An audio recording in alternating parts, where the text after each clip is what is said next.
Hi guys, this is Zilla, back again with another video. I've been away, so I haven't been that busy on YouTube, but I'm back now, so normal service is resumed. Today I'm going to be doing the unboxing of the HTC U11. Now, before I get into this, a few disclosures and a little bit of a rant.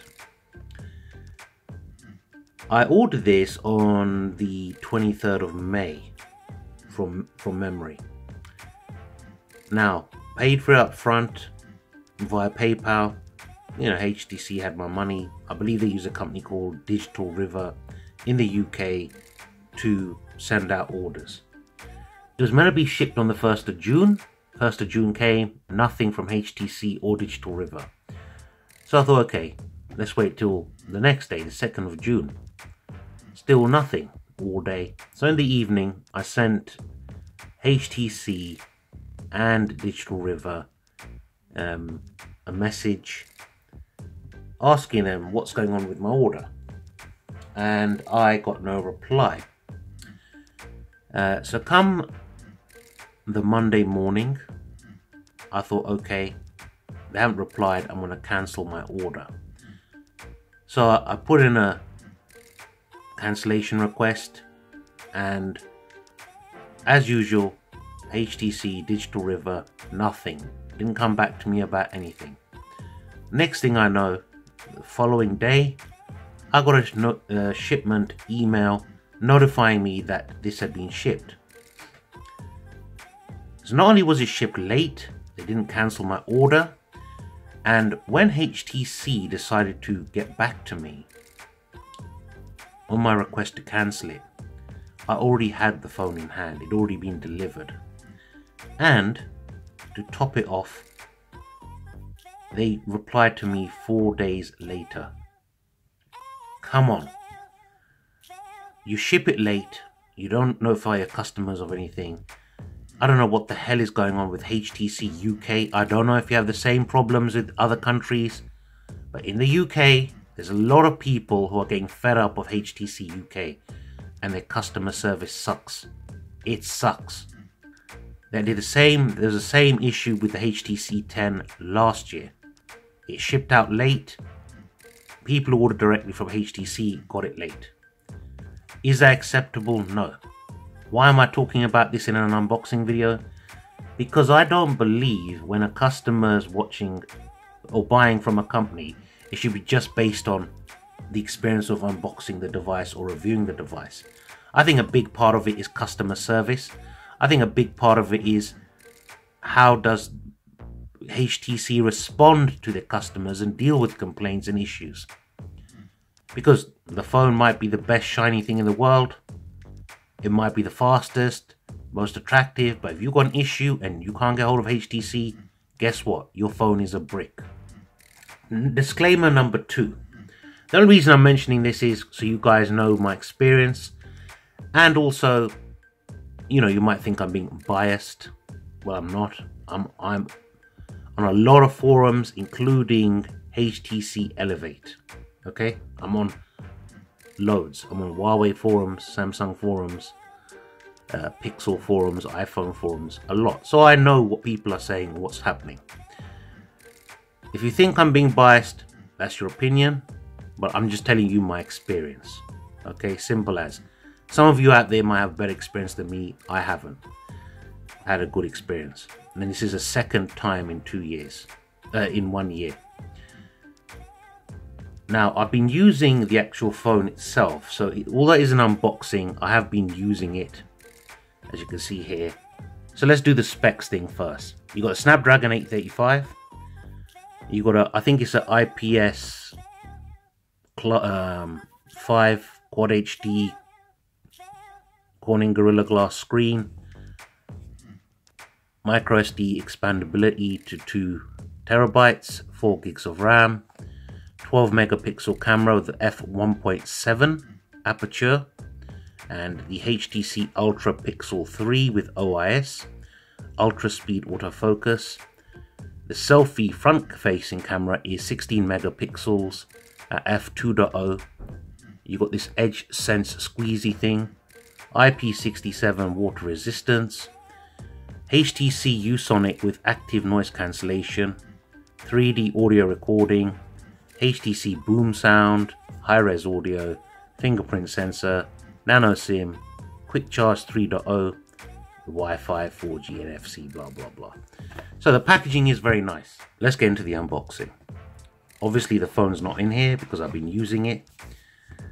This is what the phone comes in this plastic sheet. Nothing exciting there.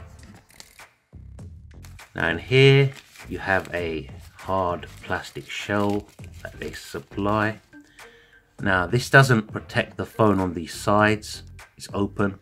I think that's so you can use the squeeze effect. SIM ejection tool. I like the way they do that with the HTC logo.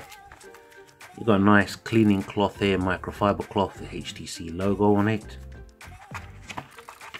HTC U11. What's this? A quick start guide, I think.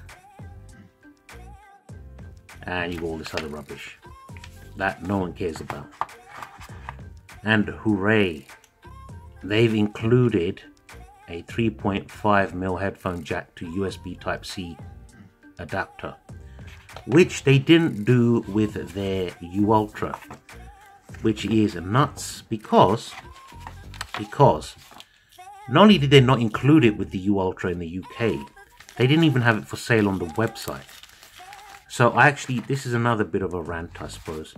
I actually had to order it, get someone I know in the States to buy it for me, ship it over to me, and I paid for it. There's your quick charge 3.0 power brick, UK edition obviously. Replacement ear tips, probably different, yep, the different size ones. You've got your new headphones here, the U ones. These have got noise cancellation, I believe. And they use the USB Type-C. You've got your charging cable here, which is pretty much the same charging cable, same power brick that you've had in a lot of HTC phones over the years. Let's bring in the HTC U11. And I got the amazing silver version. And that is crazy, crazy shiny. You can see everything reflecting in that. There's your SIM card slot and micro SD card. Noise, I don't know if that's a noise cancelling mic or a normal mic, I'm not sure. You've got your antenna band here and here. This side you've got your volume rocker up and down and a ridged power button. And these buttons are very clicky. Excellent. Really, the phone feels really well made, I'll be honest with you. You've got another antenna band here and here and here. Another microphone. I think that's the talking microphone, that's for recording. USB Type-C charging port, bottom firing speaker, and another antenna band here and here. So they've pretty much gone all out on the antenna bands. Now on the back, try and do it so you don't get too much reflection. You got your camera, your flash, your HTC branding, and some CE writing and whatever. Wish they wouldn't put these on phones, but it's a regulation, I suppose. Now on the front, you got your earpiece, front-facing camera. I think that's a microphone there. If you look at it closely, it looks like a hole, so I think that's a microphone. And you've got sensors hidden under the glass. You've got your fingerprint sensor right here, and your multitask button and back button right there, which light up. Now my first impressions of the build quality is excellent. I'm not going to complain about the build quality. I think build quality is lovely. I think it's a really nice premium looking handset, really feels good in hand. I'll tell you what I have issues with. These capacitive buttons, look how big that bezel is. Let's bring that up again. And look how low down these buttons are. Now, because this is a 16 by 9 aspect ratio screen, when I'm trying to reach there, it actually feels quite uncomfortable because I have to really stretch across. Because I'm right-handed. If you're left-handed, you probably have the same issue with the capacitive button there. For some of you, that may not be an issue, but I've got big hands, and for me, that is an issue, unfortunately. And that's another thing. Let's talk about bezels. Look how big the bezels are on this thing. They're huge. See that there? Massive. Why they've made a phone with huge bezels, I don't know in this day and age. It's kind of like, I don't know, it's just prehistoric almost. I'll give you another disclaimer. When this phone arrived, I took it out. I put my SIM card in and my memory card in there while setting it up. After an hour of use, I took it back out and put them back in my S8 Plus. Okay? Then I thought, no, I'm not being fair on the phone. Let me test it some more. So I'm currently testing it. My SIM card's not in here at the moment because I'll get calls galore and everything, and plus I'm testing other devices. So, but I have used it for 24 hours. Let me bring in a couple of other phones for size comparisons here. Let's start off with the U Ultra. Put that case over there. The U Ultra.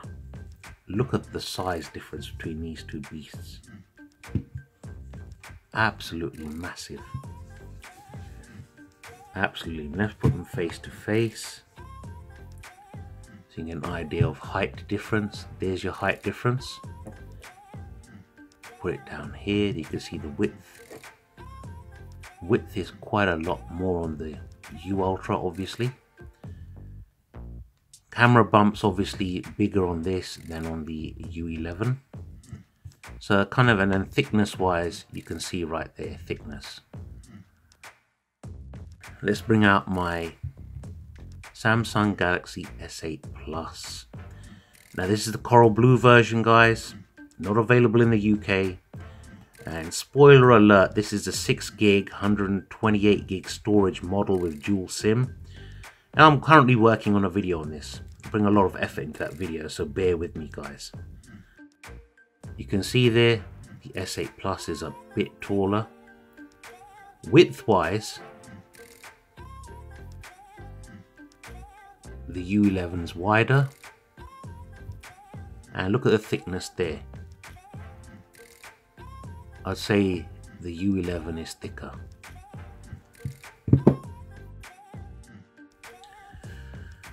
So, let's move this out of the way.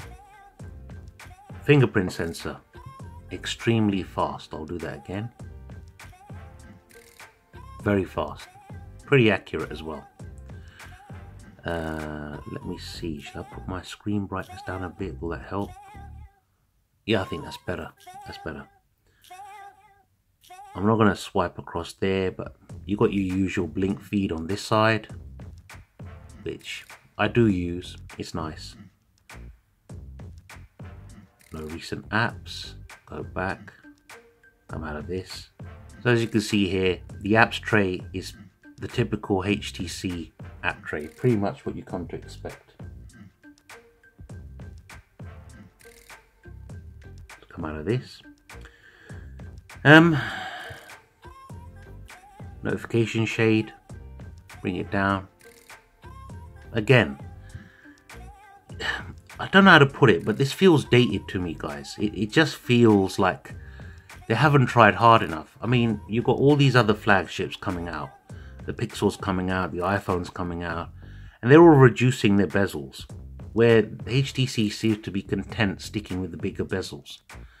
A lot of phone makers now are coming out with this new 18:9 aspect ratio. LG, Samsung, the Pixel 2 is going to be like that. I think the iPhone 8 is, rumors are suggesting it's going to have the same aspect ratio. Why does HTC still want to stick to an old formula? Why not push the boat out and try something new? It's just, I don't know, it's just, I don't know, you can probably hear from my voice.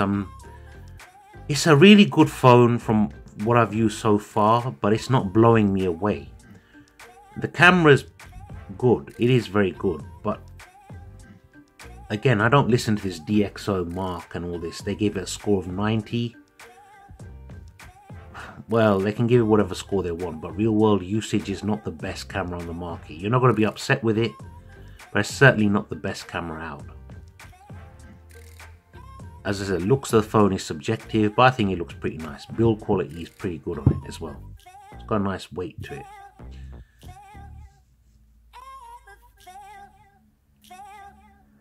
So let me recap my first impressions. Camera is good. I'm not going to show samples now, I'm saving that for my review. Fingerprint sensor is excellent. Build quality is excellent. The look of the phone is subjective, I quite like it. Obviously it comes in different colors, so you can get it in the red, blue, black and whatever. The speakers now, that's another thing. They're not as loud as, because there's dual speaker, you've got one up here, one down here. They're not as loud as I thought they would be. From everything I'm hearing, I thought, wow, it's going to be, you know, nice and loud. It's very much louder than the HTC 10, but to my ears, it just wasn't. It just wasn't. It's just my first impressions. It'll probably get better over time. And I think I got this at a discount code from HTC. Spoke to them online. They gave me, I think, £50 off. Something like £60, £70 off. I think it cost me about £580 in the UK. Which is not a bad price for this. I mean, what else can you get for £580? The upcoming OnePlus 5 maybe? I don't know. So that's sort of my first impressions. I don't want to get into too much depth because it's not fair. Let me use the phone further. That's my initial thoughts, my unboxing and my rant. The video's gone on a bit longer than I wanted it to, but you know, when I get into one of those moods that you can't stop me. Anyway guys, that's it. I hope you enjoyed the video. If you did, give me a thumbs up. If you didn't, thumbs down. Share it with everyone on your social media. Hit that subscribe button down there. And remember guys, I'll be doing the review of this very soon. And other things and tips and whatever. And cases and screen protectors are coming. I'm also going to be doing a review on this sucker. This is the S8 Plus on steroids. So definitely stay tuned for that guys. Definitely stay tuned. I'll give you a little heads up. This costs the same as the UK Exynos version, okay? But the specs on this are much improved. Dual SIM, 6 gigs of RAM, 128 gigs built-in storage, and it costs the same. So, and it's in a nice coral blue color. Well, that's it guys. This is TechZilla saying take care. I'll see you all again real soon, and bye for now.